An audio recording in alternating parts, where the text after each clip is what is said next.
So welcome everyone to today's Inland SoCal Housing Collective meeting on May 21st. Hard to believe it's already 21st, the third week of May. But I appreciate you all coming. We have a great agenda, some exciting presenters that will be sharing with us today. So to kick things off, I will let Chris go ahead and kick us off with some updates from WRCOG. Great. Thanks, Melanie. Hopefully everyone can hear me. If you cannot, please, I see some nods. So good afternoon, everyone. Thanks so much for having us. My name is Chris Tzeng. I'm from the Western Riverside Council of Governments. We are the Council of Governments for the Western Riverside area, as the name indicates. But we are a member-driven agency. We try to help our jurisdictions who are members. Our territory spans from Corona on the west side out to Banning on the east side, and then down to the Temecula area, as well as all the unincorporated County of Riverside area in between. So we try to find efficiencies for our members, but we also try to create tools that are aimed to be resources to our members and our jurisdictions. And we've developed an affordable housing pipeline, and we've integrated the Affordable Housing and Sustainable Communities Strategy grant program into it. And Halley from Placeworks was the lead on the development of this tool. So I'm going to shut up now and I'll turn it over to Halley. But I see that we do have some friends from San Bernardino. Unfortunately, this doesn't include San Bernardino, but hopefully you'll get something use out of it. But this really is aimed towards our friends here in the Western Riverside area. So with that, I'll turn it over to Halley. Hello. Thanks, Chris. Can everybody hear me? Some nods, thumbs up. Yeah. Okay, Yeah. Cool. Great. Like Chris said, my name is Halley Grundy. I work with Placeworks, and we partnered with WRCOG and the Riverside County Housing Authority to build an affordable housing pipeline to serve the member jurisdictions. I had another meeting. So I'm going to go ahead and share my screen now. So give me a minute. All right. Can everybody see? Okay. I'm just gonna back up for a minute so that in case everybody is inspired by this presentation and you want to find it again, I'm going to show you how to get there. So if you go to the WRCOG website and click on programs, hover over programs and then go to planning and housing. It's the first item listed here for the affordable housing pipeline. And if you just click right there, it'll take you to this tool that I have open here. And our goals with the affordable housing pipeline was really to use public information to better understand what the development pipeline for affordable housing was in the county, or not in the county, in the region, so that the region could better compete for regional grant funding for transportation dollars and for housing grants. And then as we started to build out this tool, we realized that it could also become a resource for member jurisdictions to better understand where housing was being built, what kinds of sites were being successful, and to understand how to get more housing built in the region. And so the pipeline itself is, the simple form of the pipeline itself is really what we have on the screen here. You can see this outline is the WRCOG region. The blue outlines are all of the jurisdictions within the region. And then the diamonds are all of the projects in the pipeline. So the blue ones are projects that have been completed since 2024. Green are things that are under construction. The yellow are projects that are in pre-development. And when we say to start in 6 months, what we mean is that they're largely entitled and funded. So those projects are definitely are most likely going to happen. And then we have our pre-development projects that are in various stages of funding and entitlement. And we've been using this tool to help us, better understand where housing is getting built and understand why as well. And then, as Chris said, in addition to just mapping out where development projects are happening, we've tried to make this tool a resource for member jurisdictions to better understand housing financing and housing opportunities in the region. So we provide additional data sets that could help locate housing, help understand different types of opportunities, and help just provide a resource for various funding relevant data. So you can see we have housing element sites on here. I'm not going to turn them all on and off at this time, but you guys can always come in and play. This tool is live. And we also have other funding relevant composite data sets like LIHTC data and TCAC. And then the most recent one that we've added in the last year was really trying to understand basic thresholds in the county. Or sorry, again, I keep saying county, but I mean in the region. And looking at this data, we started trying to map thresholds so that it would provide a easier point of entry for people considering ASIC funding or looking at sites for housing to better understand whether or not it's even worth looking to see if ASIC funds would apply to that project.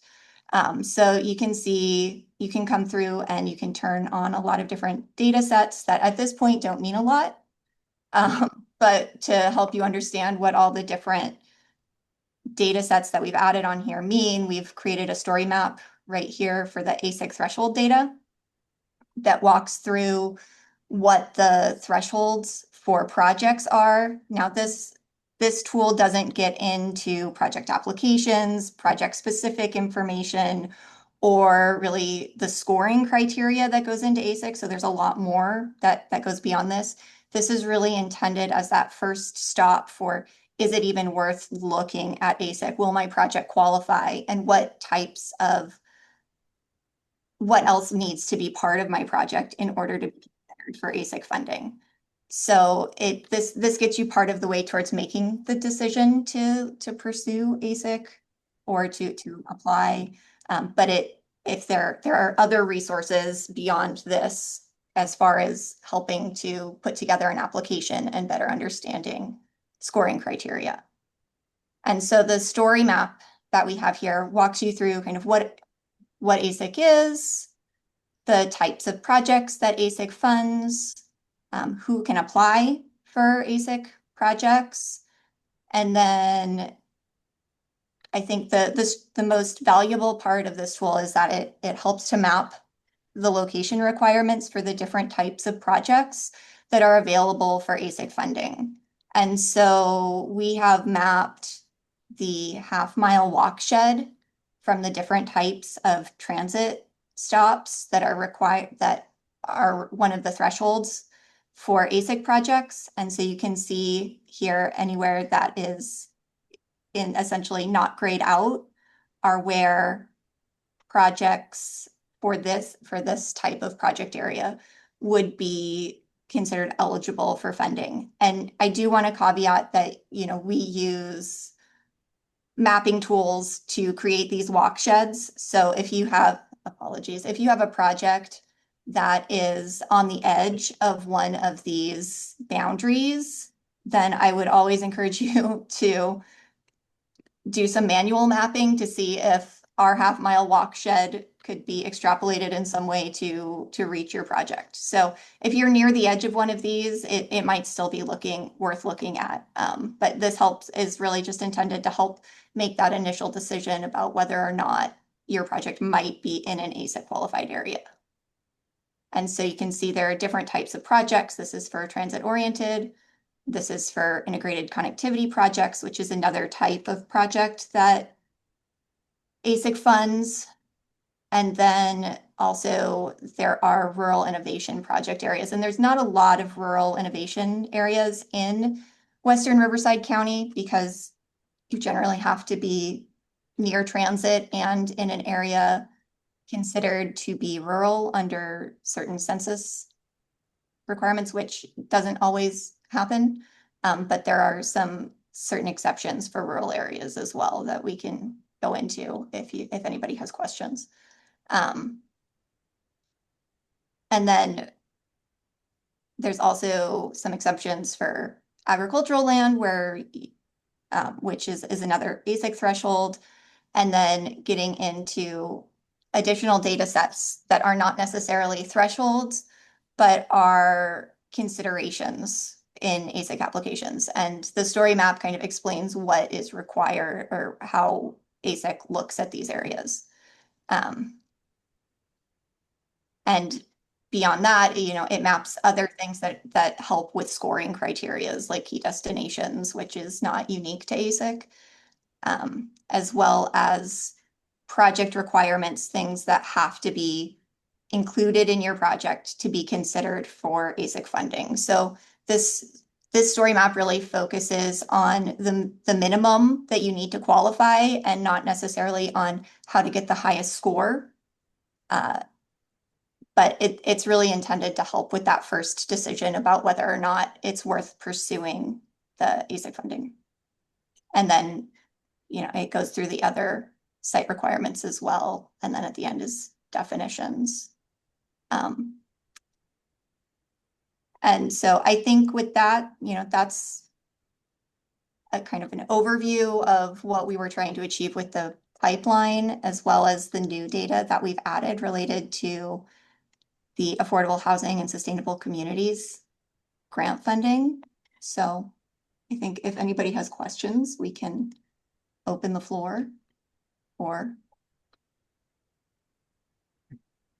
Ali, really, this kind of going back to the intro, this is trying to make it a little easier because from my very rudimentary knowledge of ASIC, it is a massive application.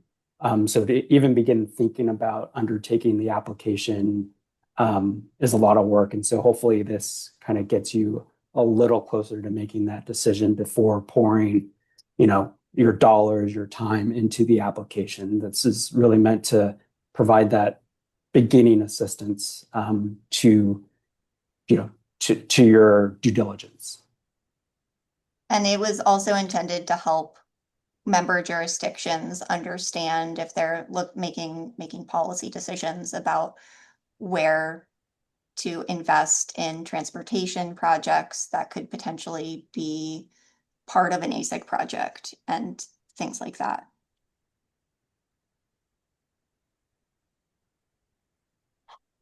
I think this is Taylor from National Core.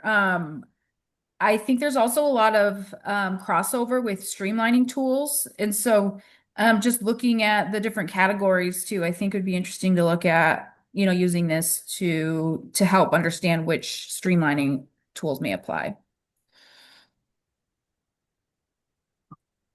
But that's kind of another offshoot of this. I just think that's super helpful for a lot of different purposes. So thanks for walking us through it.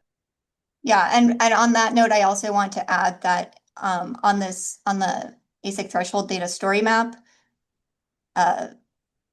this button here that says correction and feature request, if anybody on this call sees this tool and finds it useful and thinks that additional information or additional data sets would be helpful, please fill that out and let us know. The goal is to make this a useful tool to people operating in the region.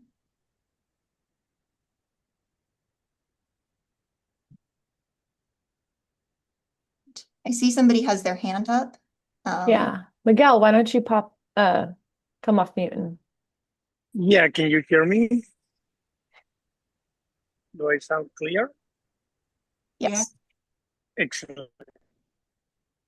Yeah, I agree with. This is Miguel from Riverside County Public Health. I agree with Taylor in the sense that there may be other co-benefits that we could actually evaluate through your tool. And as we're walking through it, I was thinking about walk score.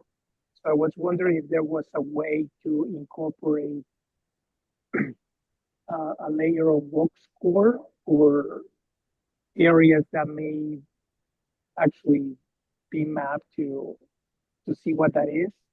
And I'm not sure to what extent you could perhaps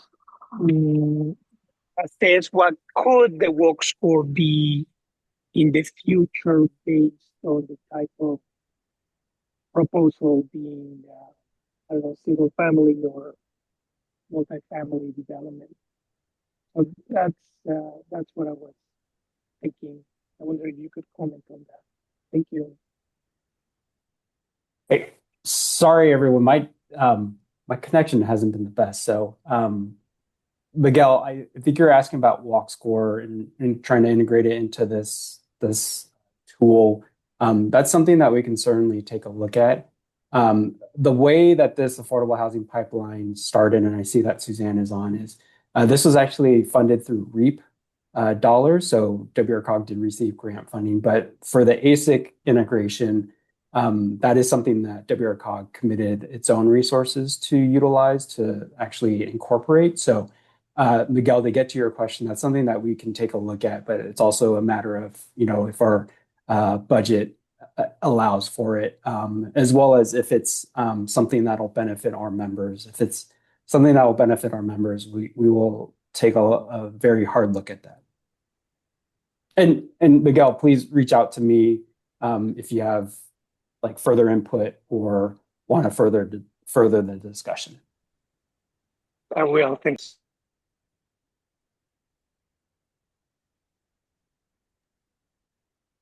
I had a question. So I know that ASIC had some draft guidelines and they were fully adopted in February. So all those updates to ASIC are included in this mapping tool, correct? Yeah, so we went through and they didn't change any of their geographic requirements Yeah. after with the February updates. But we did update, they had a couple changes to like project requirements and other things. So we've updated it to reflect the round 9 guidelines, which are currently, I believe, the NOFA, the notice of funding went out in March. Yeah, yep. And I was just looking to see when it's due. I know some of our I think they're due pretty soon. The 28th of May, so just around the corner. Yeah, they're due. So I have another question. I wanted to see what is, and maybe this hasn't happened, or maybe it did happen.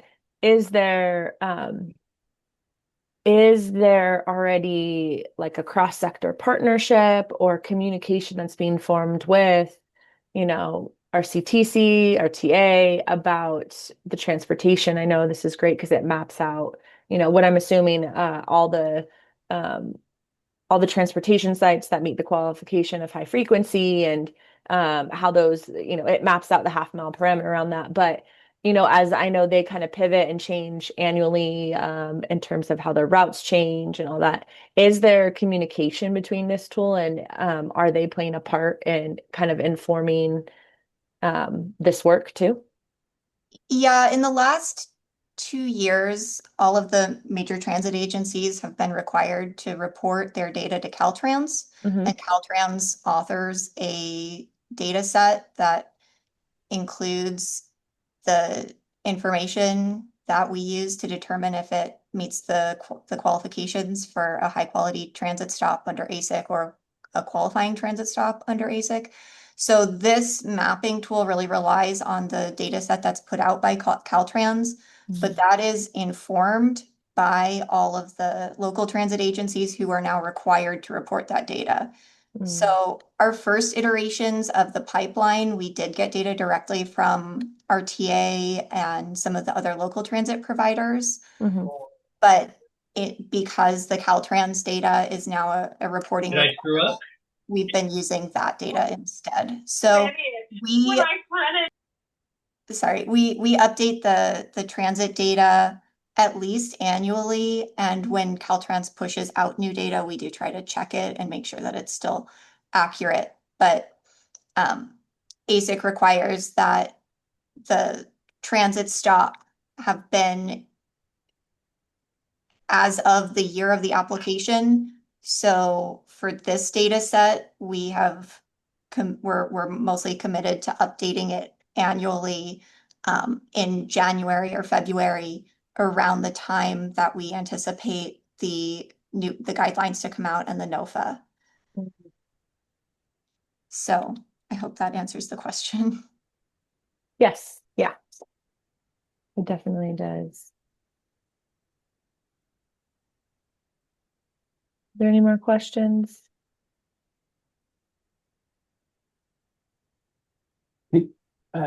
Trina has a question. Yeah, sorry. I know you said because I'm from San Bernardino. So is there a plan to expand this into the San Bernardino region or? So we only deal with jurisdictions in the Western Riverside County area. I will pose that question to. So I'm going to say it's a no. Yeah. I get it. Well, from our end, just because that's beyond our boundaries, but yeah. Okay, thank you. This is Suzanne. We are working on some similar work through the housing trust that we're developing. It might look and feel a little bit different than what Hallie and Chris have presented here, but something similar should be coming. And the city of San Bernardino was one of those agencies who had expressed interest in joining the trust. Yes. So more information to come soon. Okay, great. Thanks.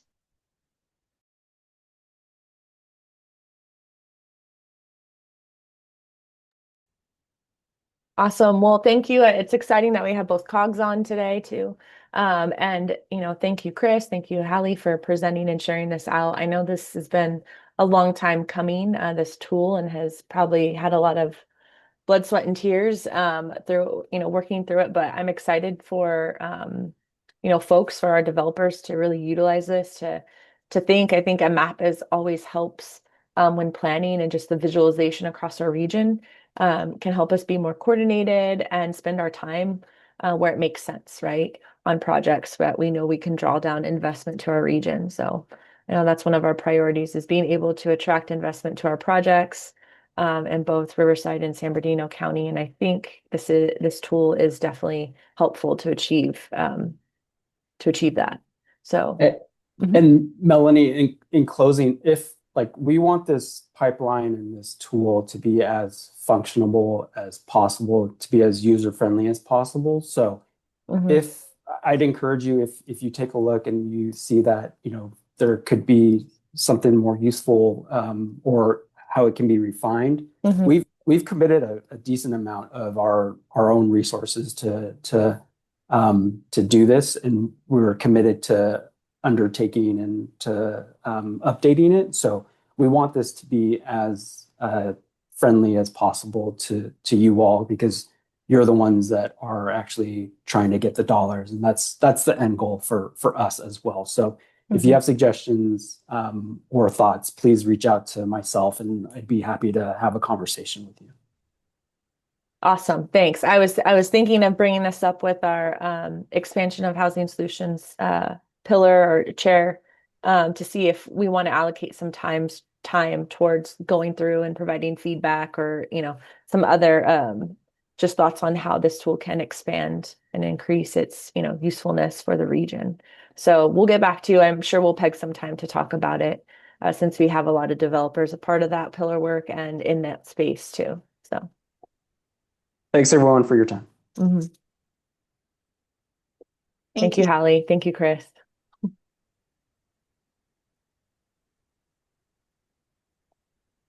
Awesome. So a part of in our Inland SoCal Housing Collective meetings, we always have two speakers that come and present and share. So for our second half, presenter slot, second half of this meeting, we have Phillip. So I did see jump on. He is from he's from UCLA. He is their housing initiative project manager at the Lewis Center for Policy. And so he's going to jump on and share a little bit about the impacts and the unintended consequences of Measure ULA.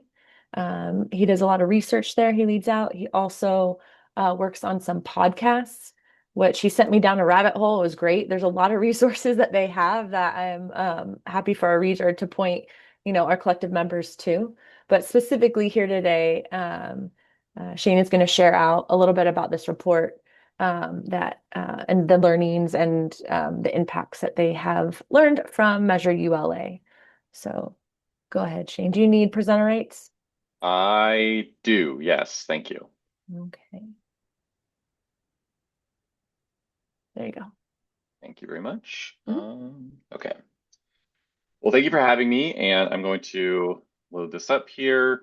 And I cut out a bunch of slides from something that was more than 50, so I'm going to try to go through this as quickly as possible and focus on the things that really are maybe more the lessons than the details on how we did the study, but I'll provide a little bit of that just for background.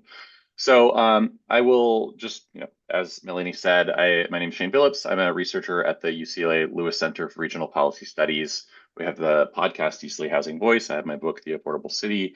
Do a lot of work on housing policy across a lot of different dimensions. Supply, stability, subsidy is kind of my framing of these issues generally, and I'm very interested in all three. Measure ULA and transfer taxes generally really fall into that subsidy bucket of how we raise money, one way of raising money for affordable housing construction, for rent assistance, things like that, right to council, et cetera. I wrote way back in 2020 a report in favor of reforming transfer taxes in Los Angeles, and it was really an argument for reforming them more broadly, but looked at the city of Los Angeles specifically, arguing for increasing taxes in a progressive way to address a shortfall, which is also timely right now for us.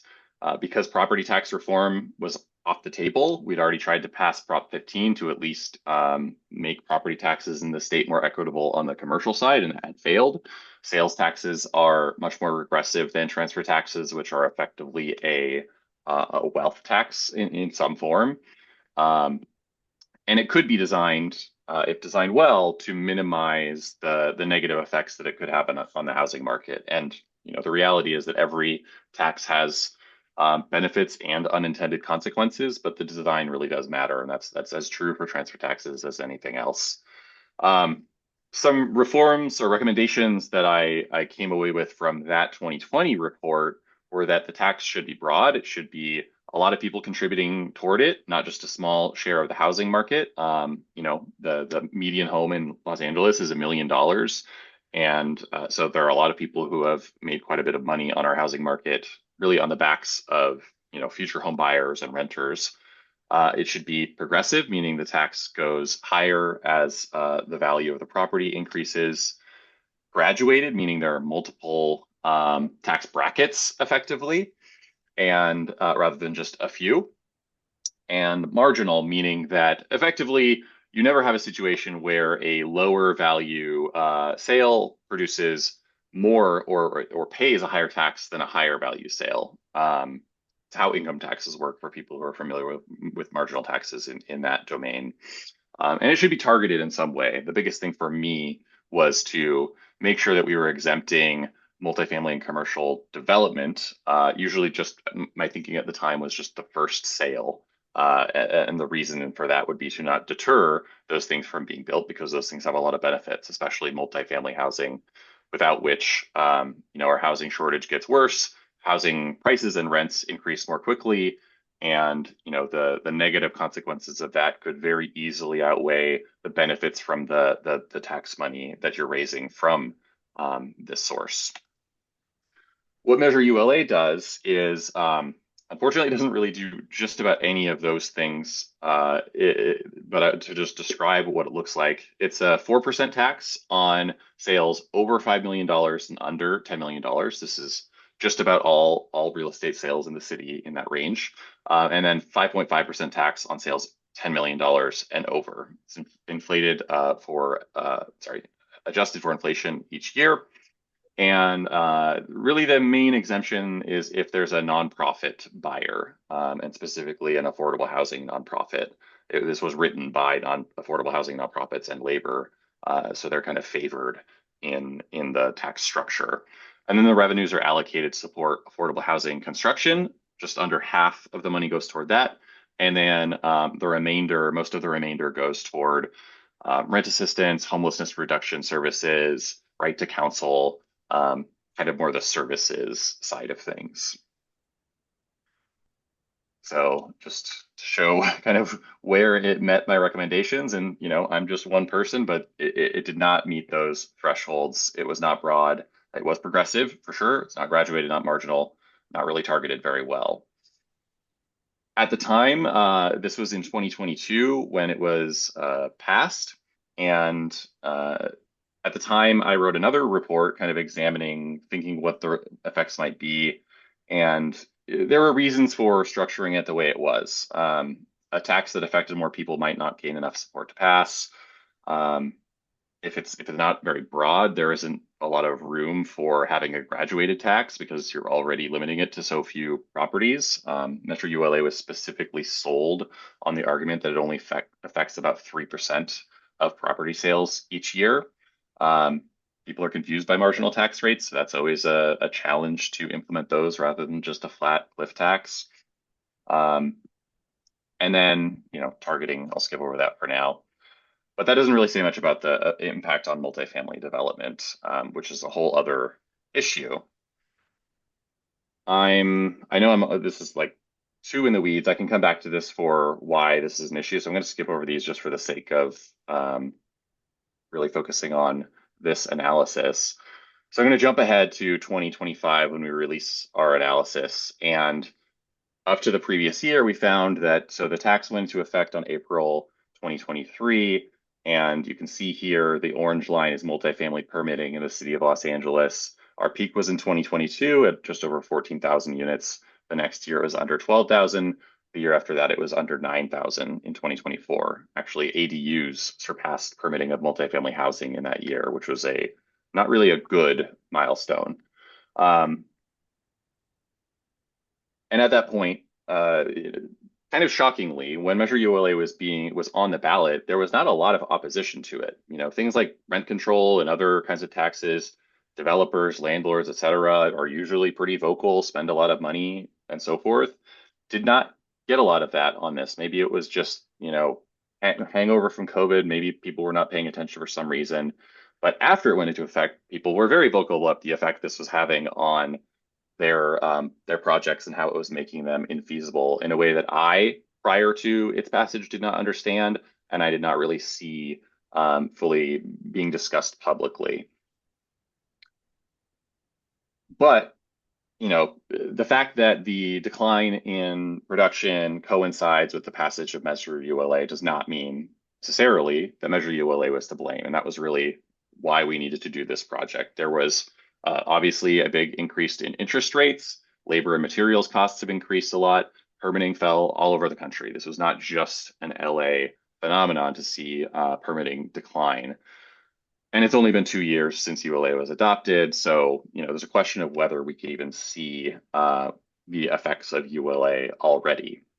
So what we did to show this is what's called a difference in differences analysis. And I'm gonna just, rather than read all of this, I will just say what we did is we looked at the sales that were eligible for this tax in the city of LA, above that $5 million threshold. And we looked at how much they declined since April 2023. And we compared that to the decline in the sales of parcels at that same value, above $5 million, in other LA County jurisdictions. Because presumably the same market trends that are affecting the city of Los Angeles are also going to affect Inglewood and Burbank and Glendale and Pasadena and so forth. We did exclude Culver City and Santa Monica specifically because they also passed similar-ish transfer taxes around the same time as Los Angeles. But ultimately, if we were to see a larger decline in the city of Los Angeles than these comparison cities that have similar trends beforehand, that is very strong evidence, bordering on causal evidence that that Measure ULA was to blame for this decline. So we used some assessor data that was cleaned and organized for us by Commonwealth Land Title Insurance Company, some parcel data from LA County Assessor and SCAG, entitlement data from LA City Planning, permit data from the building department. So I'm gonna skip over this as well. I just want to show this right here. So our focus on this analysis was not just all sales, it was specifically sales of parcels that we identified for that as strong candidates for multifamily development. So parcels that have relatively high density multifamily zoning, a limited or zero existing dwelling units on them, and a pretty low improvement value relative to their land value, which is a sign that they're pretty underdeveloped relative to what you could build on them. And what we show right here is, so the dashed line is these other LA County cities, the solid line is Los Angeles. You can see prior to the ULA implementation date, the sales of these properties were on a pretty similar trend. And then post ULA, it declines much more sharply for the city of LA than those other LA County cities. And while both have climbed meaningfully since that date, the gap between them has remained a similar size. So, you know, these are properties that we identified as candidates for multifamily development. Overall, doing that difference in differences analysis, it comes to about a 50% larger decline in the city of Los Angeles than these other jurisdictions. It's above and beyond what can be blamed on these other factors like rising interest rates and costs. This is just some details on that. So one important point here is that these, again, were parcels we identified as strong candidates for multifamily development based on their characteristics. Doesn't necessarily tell you that they will become multifamily developments, or that it's entirely possible, for example, that because many of these parcels actually don't ever become multifamily projects, that the ones that will become multifamily projects kept on selling like they always had, and all of the decline was in these projects that were not to be redeveloped. And so we actually linked these sales to future permits that were approved in the city of Los Angeles. And long story short is we find a pretty significant decline in actual permits on these properties that are being sold. Again, you see a notable decline in the trend line here. And again, it's about 50% fewer permitted units on these multifamily parcels. Putting this all together, and I realize this, I've just rushed through this, and there's a lot of detail kind of glossed over, but our estimate based on this analysis is that ULA has caused a reduction of about 1,900 units per year in permitting. And this is really something that we would not quite see. So I wouldn't even say that decline from 14,000 units in 2022 to under 12,000 in 2023 and then under 9,000 in 2024 is really even reflecting this analysis, or it's only reflecting the very beginning of it, because as you all know, it takes a long time to move projects forward and get them permitted. And so this is something we expect to manifest more in the coming years. But yes, so we're talking about 1,900 units a year. That's a very significant amount, and at a time when in 2022 we had permitted 14,000. So this is a 15% decline, and this is actually only among the projects that have 20 units or more. So it's more like a 20-25% decline in those projects. And importantly, we estimate that about 170 of those units are income restricted units, mostly for extremely low income households, because of the density bonus program in the city of Los Angeles really favors those. And the reason is pretty straightforward, basically just that almost all multifamily development that's built for-profit without subsidies in Los Angeles today uses density bonus and so is required to provide income restricted units. What that all works out to, let's skip over that. Sorry, I think I've got some things out of order when I was reorganizing this. I'll just say the numbers instead. What's really important here is that, sorry, I'm going to skip to, there's kind of two elements here that I want to focus on. So we're looking at 1,900 units a year, of which 170 are income restricted. That might be a price worth paying, depending on how much money Measure ULA is raising. And so far, it's been raising around $300 million a year, much less than was expected or forecasted. But it has been increasing, and I expect it to continue increasing. And so it's a really meaningful amount of money. Obviously, it would be even more somewhere like the Inland Empire, but it's really significant. The question, though, the comparison we need to make here is not how much money is Measure ULA raising versus what has the cost been to these multifamily projects, including deed-restricted affordable units, but rather how much of the tax, what is the value of taxing these newer projects specifically? Because the reduction in multifamily development is not because we are taxing all kinds of projects over $5 million in the city of Los Angeles. It's because we're taxing newer developments, and that is sharply lowering both the profit and the amount that the potential developer can pay for land. And so a lot of properties that would have sold to a developer are either not selling or are selling to someone who is just going to maintain the existing use, whether that's a strip mall, a duplex, what have you. And what we find here is that only about 8% of the revenues that have been raised so far have come from the sale of multifamily that was built within the last 15 years. And our kind of expectation is that if we were to exempt these kinds of sales from the tax, you would essentially, if not completely, very, very significantly nearly eliminate the negative effect on development that we're seeing.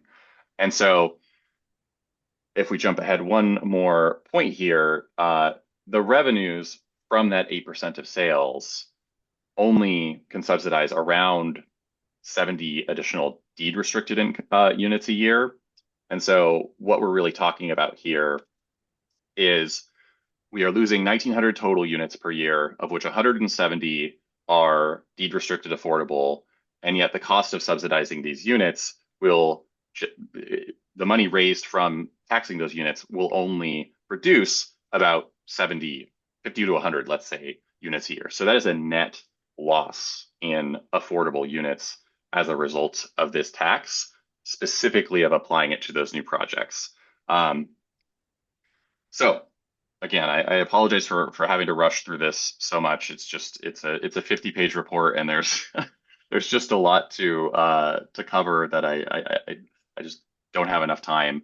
I do really want to emphasize this slide, though, because we've gotten a lot of criticism and pushback from this research. We were as careful as we possibly could in every respect on this analysis. Every conservative assumption to not overstate the effects and even express them as smaller than they probably are, we took. And it is not our goal to get rid of Measure ULA or to say that transfer taxes are bad generally. As I said, I wrote this report in 2020 advocating for them. I was really the first person in the region to do so. So here's kind of the takeaway for how I think you can and cannot or should not interpret our findings. What I think our findings do not say or can't say is that ULA is doing more harm than good. I think they do not say that. They do not say that ULA is reducing the supply of affordable housing in the city overall. Again, ULA as a whole, because that 8% or so only funds about 70 units, but that's only 8%. There's another 92%. And those are also supporting affordable units. It does not say that ULA can only be fixed by abolishing it or making it a tax only on mansions. And this is a reference to how the initiative was sold, kind of the slogan around it as a mansion tax, even though it applies to really all properties. Yeah, so basically, it doesn't say anything about ULA overall, ULA writ large. What our findings do say is that ULA is reducing sales of parcels with strong multifamily redevelopment potential, and this reduction is caused by ULA, and it is above and beyond the declines in other cities that we've seen over the past few years. It does say that the reduction in parcel sales is associated with reduction in permitted units, and that includes quite a few income restricted units. And it does say that exempting sales of newer multifamily projects should actually increase overall production, not only of market rate housing, which is important, but also income restricted units. So our recommendations that follow from this are to exempt multifamily buildings if they are sold or when they are sold within 15 years of opening. We think this exemption should apply to fully market rate buildings, which at least in Los Angeles, which I will say, I believe this is important, period, regardless of any other characteristics of these buildings. But in Los Angeles specifically, these projects also pay linkage fees already that go to affordable housing. Of course, they also pay property taxes. They have broader affordability benefits. And again, they generate very little ULA revenue. But I think there's many reasons to also exempt these projects. And I actually think the same applies to commercial and industrial projects, which support local job growth and, as we all know, face a lot of headwinds right now and for the foreseeable future. I didn't mention it in the earlier slides, but these commercial and industrial projects that are 15 years old or less, they only generate about 5% of ULA revenues. So newer projects just do not produce much of the revenue for transfer taxes like this. I think that's going to be more true in somewhere like Los Angeles that builds less than in the Inland Empire, for example. But I suspect it would still be an overwhelming majority of revenues in the Inland Empire would come from older buildings as well. So I'm going to skip these. This is more about the details of the ordinance and who can reform it. I will say that the state already has a bill trying to put some guardrails on transfer taxes because both to fix Los Angeles's, but also San Francisco and Santa Monica have similar problems with theirs. And so that's called, if you're interested in looking it up, it's AB 698. I don't exactly know the status of it right now. But I think the main thing they're considering is exempting newer multifamily projects if they're sold within that 15-year or 10-year or 20-year period. So apologies for rushing through so much, but I'm very happy to answer any questions and return to any slides for anyone interested. And if we want to dig in on any of those details, happy to do it.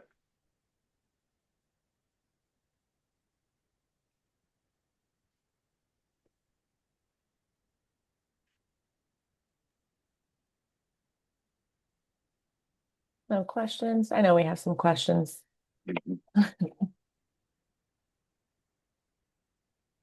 Hi, Shane. Thank you so much for your time. I'm wondering if you have any thoughts. I know we're a very different real estate market in Riverside and San Bernardino counties than LA, and would wonder any thoughts on learnings that we can take from what you've experienced so far in your, especially getting a permanent source of financing for affordable. So we just love your thoughts on applications to our region.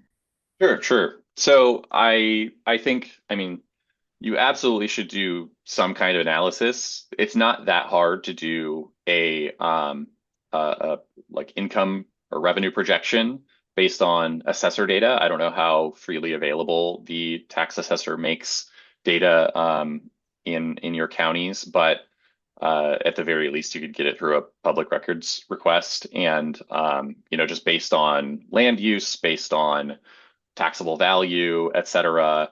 I did it initially in 2020 based off a sales list. So the LA County assessor, you can order for $50 a list of every sale that happened over the past 2 years. And that's how we did the projections initially. So I think it's important just to see kind of play around with it a little bit and see, okay, if we set the rates at 1% for anything over $500,000, 1.5% for anything over 2 million, et cetera, have different kinds of exemptions, et cetera. You just see how things look. I think that's an important starting point. So I mentioned Culver City, which is a small city in the middle of LA County here that passed a transfer tax in either 2020 or 2021, and it was actually inspired by that 2020 report that I wrote. Theirs is much better. So theirs was set at they keep the existing 0.45% base that basically every city in the state has, which is more just for paying just administering the system really. But above that, their first threshold is at 1.5 million. And Culver City, probably the median home value is about 1.5 million now, if not higher. And so keep that in mind with your counties that might reasonably be set a little lower as the first threshold, where you're maybe around the median home. But that being said, the real point there is that, and what one of the council members has told me is having that lower threshold with a, not a 4% tax or 5% tax, but just like a 1.5% tax, something like that, has provided a real strong base of revenue because people are selling single family homes all the time. And then occasionally when, Apple buys a building for $300 million, they get this massive windfall, but they can't count on that every year. And they don't know, what's going to happen year to year. But they have that solid base that they can count on. And so I think having that is really important, especially for, counties with fewer people, but even just especially cities with fewer people. The city of Los Angeles is kind of unique in that, it's 4 million people, 800,000 parcels.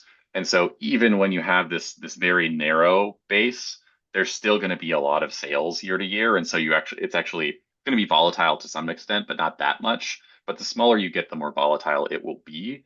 And so I think it is important to pay attention to that. The other point I would make is just to, be aware of what you want to prioritize and what really you value, and make sure that you are not taxing those things, because you should not tax the things that you want to be built. That's just a kind of baseline truth. Sometimes it's necessary to pay for, schools and things like that, but you should do everything you can to avoid that, because on the margins, anytime you tax something, you are making it less desirable to build, which means you're going to get at least somewhat less of it. So if that's multifamily housing, great. If it's other kinds of housing, if it's commercial, if it's industrial, all things to keep in mind.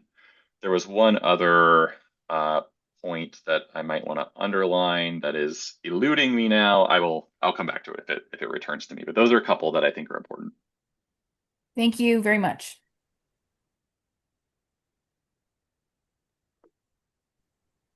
So I know, what is your take? It's been a short time since ULA has been rolled out, right? And so how much of the research, or is there any thoughts that, in a given 2 to 4 years, it could look different. We could it would catch up almost. Or is it, I'm just wondering how much of that, of just the impacts and the consequences now are as a result of just the initial, I don't know, sting maybe, or what people are feeling or how the market's responding. And is there any expected change, 5 years down the road? What are people saying, or what are they thinking? Yeah, it's a really good question. And that's sort of a criticism we've gotten is, this is just developers kind of withholding or waiting for lawsuits to succeed or fail before moving forward. That's all long since passed. Of course, this was sued, and those lawsuits failed. And a ballot initiative was proposed, but it didn't go anywhere to undo it. I think So there's kind of two questions. On the revenues, I expect those to continue increasing. I think there has been sort of a, there was for one thing just a burst of sales ahead of the tax going into effect that, allowed you to not pay that tax. We of course, account for that in our analysis, so that you're not comparing this very high peak just before to this sharp dip right after, because one kind of causes the other to some extent. But on the revenue side, I expect things to keep going up. I don't expect them to hit the revenue projections of, I think it was 600 or 700 million to $1 billion a year. I don't think that's going to happen anytime soon, if, even maybe in the next 20 years. Obviously, prices will keep going up, and so it could happen at some point. But I do expect revenues to catch up quite a bit from where they're at. I don't really think there's reason to expect the multifamily partial sales or redevelopment to pick up, or to the extent that the parcels do start transacting more, I expect them to, be a higher share of them just retaining their existing use rather than being redeveloped, which is not what we want in the city. We don't need more vacant strip malls or low occupancy or just low utilization. We need a lot more housing, hundreds of thousands of units of housing. And we were already building far too little in 2022 at our peak of the last few decades. And so I don't think there's really a reason to expect that all to pick up. I skipped over one slide sort of explaining the mechanism behind this, because one thing you will hear with taxes like this, or really any kind of tax that affects new projects, is developers can just, well, either they can just charge more or they can pay less for land. The market rate is what the market rate is. Developers can't just charge more than the market rate. That's nonsense, because the market rate is the most you can charge. That's sort of definitional. You could, make fancier projects potentially, but then you have a smaller market for that, and that is raising the cost of housing. So that's not a good thing. It's not something to hope for. The other thing that I think is a more sophisticated answer is, well, they can just pay less for land. They can't charge more for their units. They can't pay less to build them, generally speaking, but they can pay less for land. The residual land value can go down. And so that's where they can make up the money. But this is where we get into the problem of if you have to pay less for land as someone who wants to redevelop the property into something that's much higher value, and then you're going to have to pay a tax on that finished product. What we see is that lowers what you can pay for land by anywhere from 25 to 40%. So, a $10 million property, suddenly you can only spend $7.5, $6 million. If someone wants to just buy the property, maybe fix it up a little bit and either hold on to it or resell it, the value is only going to have gone up, let's say 10 or 20 or 30% instead of hundreds of percents, a multiple fold. And so the tax is kind of a rounding error for them, even on the final product. So what they can pay has not changed, actually. And so if previously a developer could pay up to $10 million and someone who just wants to buy and use the existing property could pay 8, now after the tax, that developer can only spend 6 to 7.5 million. That other person can still spend 8, and now they win the bid every time. And that project just does not become multifamily housing. And so, again, that's not going to change so long as Measure ULA continues applying to newer developments. And so there's not really any expectation that this is going to see much relief.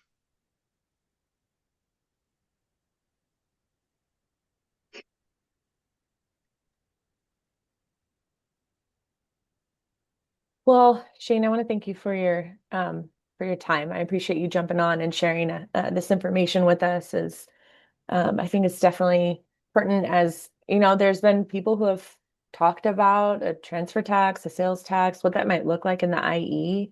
And it's always helpful to, watch, listen, and learn from those who have done it before us. So that way, if there is effort to do that we can learn from that and take the best of it. So, we appreciate you coming on.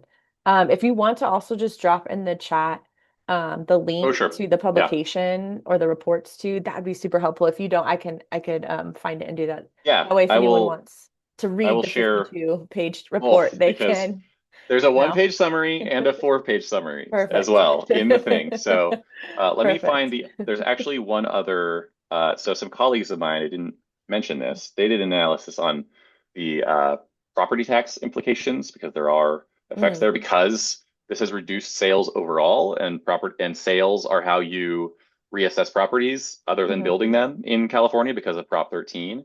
And so there is a cumulative effect there as well, where you are having fewer reassessments, property taxes are growing more slowly, and there's sort of a cannibalization occurring where this, whatever entity has increased its transfer tax collects all that transfer tax money, but the the growth in property taxes is split between cities, the county, and schools, and they lose that. They get nothing in return. So all of that is a cost as well. I just want to reiterate though, like I'm really not here to say definitely don't do a transfer tax. I'm really here to say be careful with it. Be thoughtful about it. Learn from the successes and failures of others if you decide to go forward with it, because it can be done in a way where the negative consequences are really blunted and you can get a lot of good out of it. It can raise a lot of money for really important purposes. Yes, duly noted, and thank you. We appreciate that. I think this is just, thoughts people have taken and thrown against the wall to see what sticks. So it's helpful to have your perspective and your report too in this, in this process as we focus on the IE in our region and bringing tools and resources to build in our region. So thanks for having me on. Yeah, thank you again for coming. We appreciate it. And so this last portion of our meeting, I know, is really intended for us, for the collective to provide some updates. And so right now we're going to pivot to our pillar work. So I know I have a couple pillar chairs on here. I'm hoping that they could jump in as usual and give a 2-minute just update, highlight of what's happening and what's to come.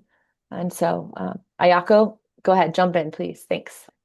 Thanks, Melanie, and thank you, speakers, WRCOG Shane, for a very informative session, very helpful. Thank you.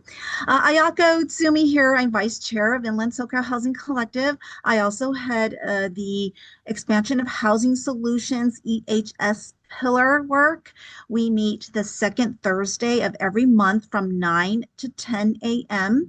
If you would like to join us, please let us know. We're looking at housing development, everything from housing for people experiencing homelessness to single family home ownership and everything in between. So please do join us. Very exciting. Melanie and the team have put together a very exciting, our next annual affordable housing networking mixer. It is next Thursday, the 29th from 2 to 4 p.m. in downtown San Bernardino. Melanie just put up the graphic.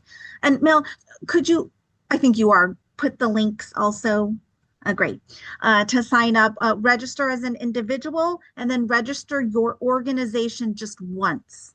There's no need to register one organization multiple times, and we do encourage multiple people from a single organization to come. It is so important for all of us, Inland SoCal Housing Collective, to meet together in person. We know that our network will be richer, will have greater depth if we meet in person and get to know one another. So please do come.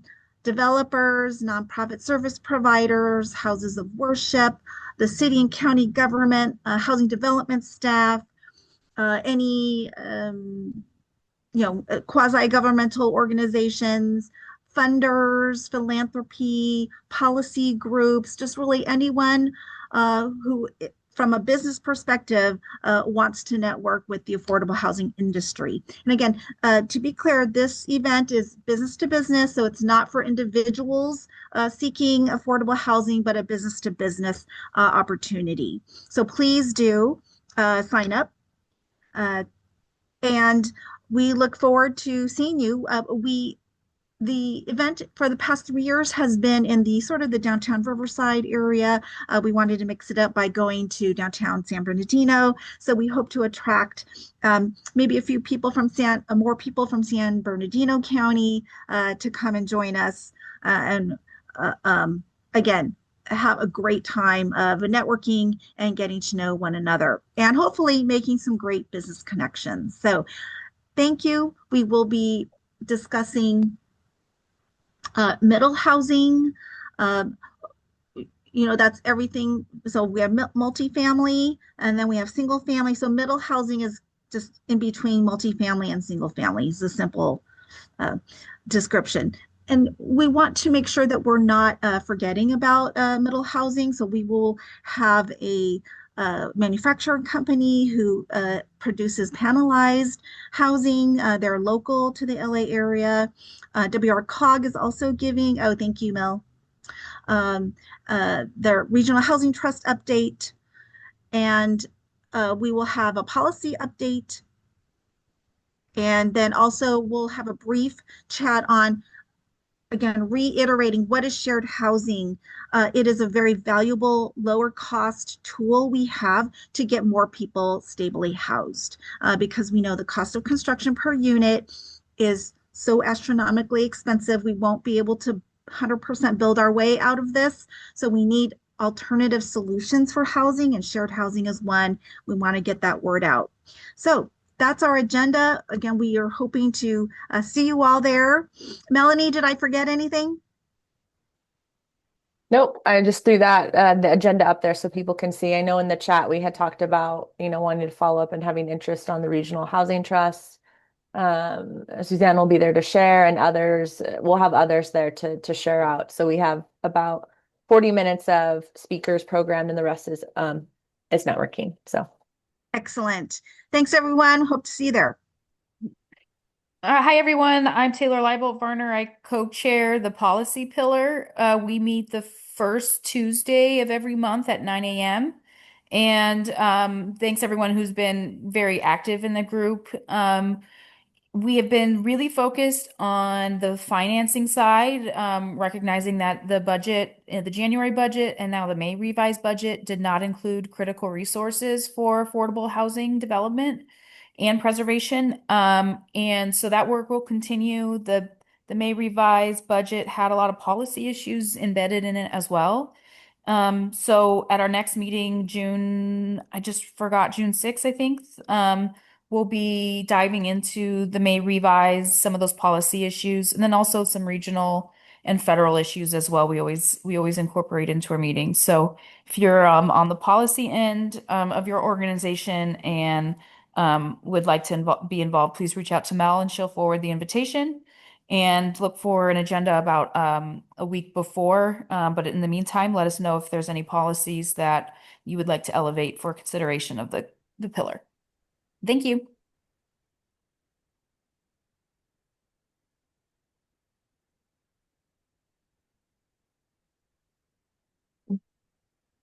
Jay, do you want to jump in? Yeah, I'm jumping in here. And right after me, if Donnie wants to say a word or two about a couple of policies that are going through the legislature right now related to our banking programs, the Cal Account and the Cal CRA. But I'll first mention that we have had a lot of excitement and activity after our April Bank On event. And so we're happy to have many different organizations and individuals participating. We're ramping up to roll out the Train the Trainer program. We did find, again, a number of staff from local branches that have bank on products, but were not aware either that they had a product or that they understood what it was for to help the and underbanked in our community, which is about 1 million people. So it's going to be very impactful and helpful to have a lot of people on the front line. And we'll, as soon as we get a good number of our branches up to speed, will be bringing in many of our nonprofit and governmental service organizations with similar training to help them understand how and why they should bring their clients into the banking mainstream and not leave them out in the cold with a lot of our predatory providers that are all over our area here. We do have some other things coming up here.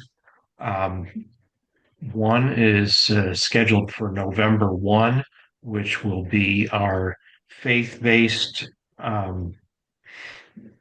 financial literacy summit. We're finishing defining the name for that event, but we'll be asking a lot of people to participate and bring a lot of the public to this event. This one will be a public-facing event and bringing a lot of individuals, hopefully hundreds, out to find out more about things that are available to them as far as our HUD certified financial counselors help people get ready for housing, whether it's workforce or market rate or affordable.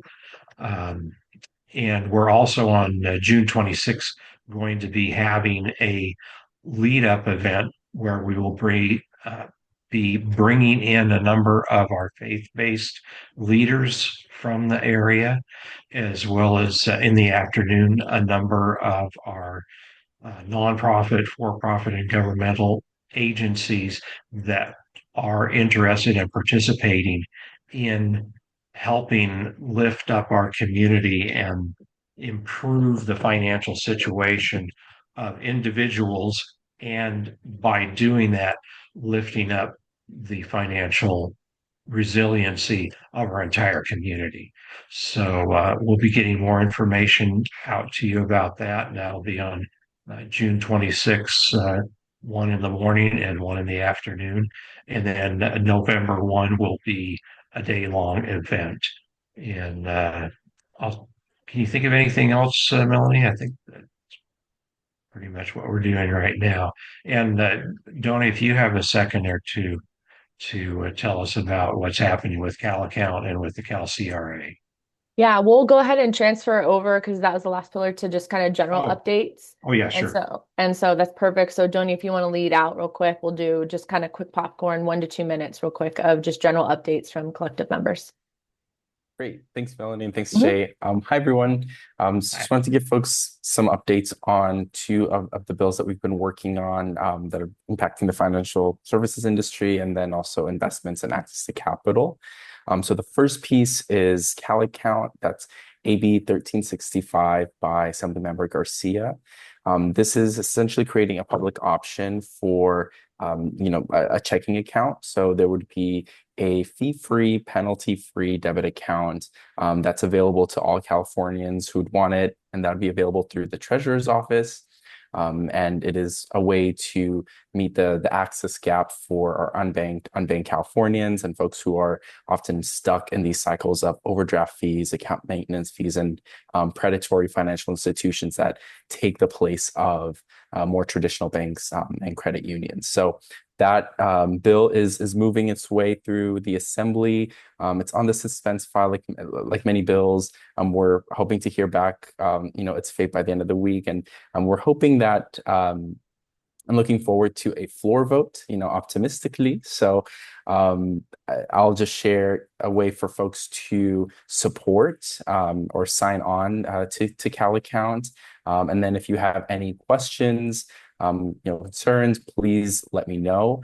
If you have perhaps like stories or experiences with overdraft fees, or you support clients that have had a really hard time accessing financial services, let me know. I think we're always trying to uplift those stories. So that's AB 1365, Cal Account, and then AB 801, State CRA by Assemblymember Mia Bonta. That is our bill to establish a state-level Community Reinvestment Act. If folks aren't familiar, the Federal Community Reinvestment Act is essentially a law that says that banks have this obligation to meet community credit needs, lend, invest in low to moderate income communities. It is what motivates banks in large part to invest in affordable housing and the low-income housing tax credit.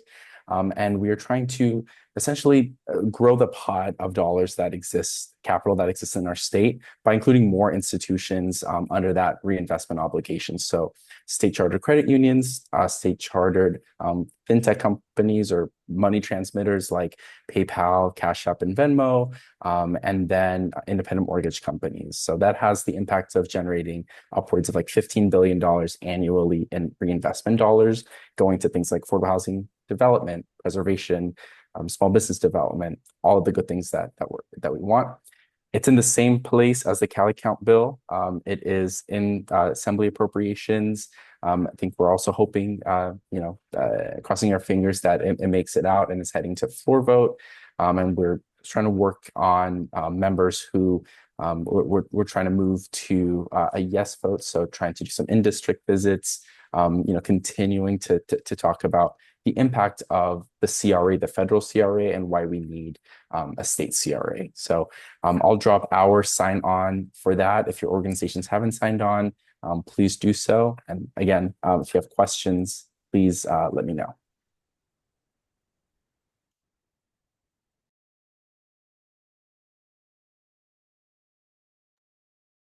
Go for it, Ryan.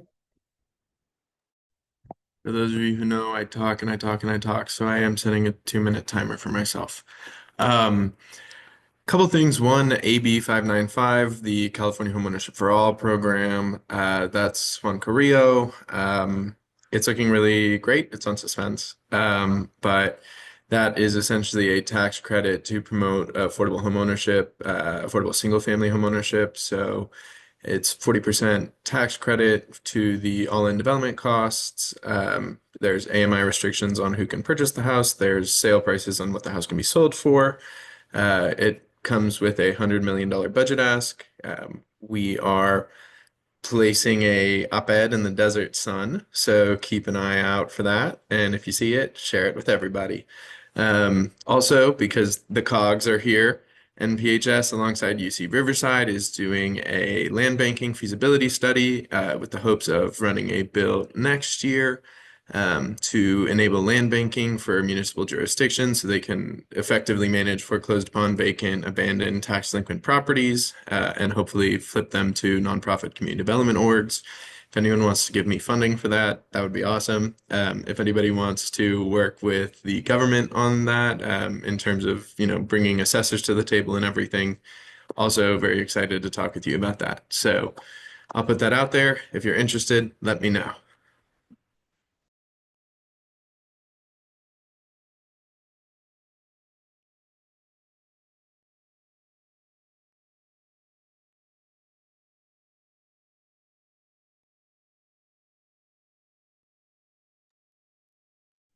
All right, any updates, announcements, call to action?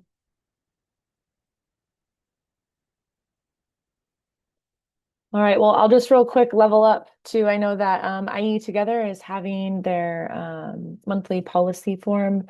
It is the fourth Wednesday of the month. It'll be next Wednesday at 10 a.m. And we have a few folks actually from the collective. It's focused on housing this month.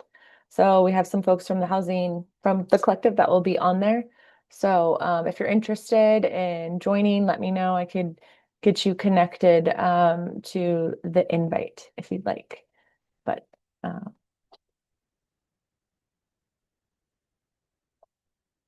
yeah, and I think outside of that, we're good to go. So I'll go ahead and close it. I just appreciate everyone jumping on today. It was a really dense meeting, but I thought I learned a lot. I hope you guys did too. And I look forward to seeing many of you guys in person soon at the Mixer or in virtual space again. So take care. Thank you. Thank Bye. you. Thank you, everyone. Goodbye. Thank you.